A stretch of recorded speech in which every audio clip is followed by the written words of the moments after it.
এমন 7 শ্রেণীর মানুষ আছে আল্লাহ তাআলা যাদেরকে কাল কিয়ামতের মাঠে তার আরশের ছায়ার নিচে জায়গা দিবেন, যেদিন আল্লাহর আরশের ছায়া ছাড়া আর কোনো ছায়া থাকবে না।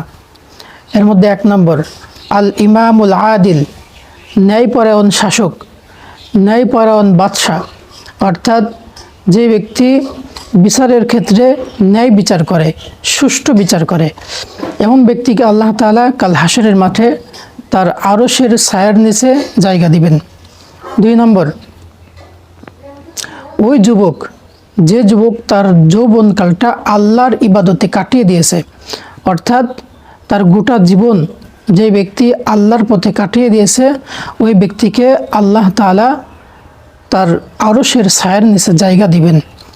3 নম্বর ওই ব্যক্তি যার অন্তরটা সবসময় মসজিদের সাথে সম্পৃক্ত থাকে, অর্থাৎ যে ব্যক্তি 5 ওয়াক্ত সালাত জামাতের সাথে আদায় করে, ওই ব্যক্তিকে আল্লাহ সুবহানাহু ওয়া তাআলা কাল হাসরের মাঠে তার আরশের ছায়ার নিচে জায়গা দিবেন।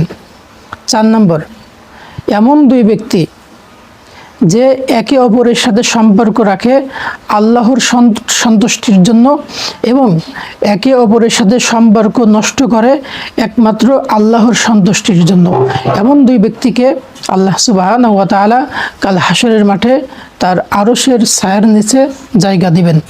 নাম্বার 5 নম্বর এমন ব্যক্তি যাকে কোনো উচ্চবংশীয় সুন্দরী যুবতী নারী অপকর্ম করার জন্য প্রস্তাব দেয়, কিন্তু সে বলে আমি আল্লাহকে ভয় করি, অর্থাৎ সে ওই ফাহিশা কাজ থেকে বিরত থাকে। আল্লাহ সুবহানাহু ওয়া তাআলা এই বান্দাকেও কাল হাসরের মাঠে তার আরশের ছায়ার নিচে জায়গা দিবেন। নাম্বার 6 নম্বর ওই ব্যক্তি, যে ব্যক্তি গোপনে দান করে, অর্থাৎ তার ডান হাত কি দান করেছে, তার ডান হাত কি পরিমাণ দান করেছে, তার বাম হাত ঠিক পায় না, এমন ব্যক্তিকে আল্লাহ সুবহানাহু ওয়া তাআলা কাল হাসরের মাঠে তার আরশের ছায়ার নিচে জায়গা দিবেন।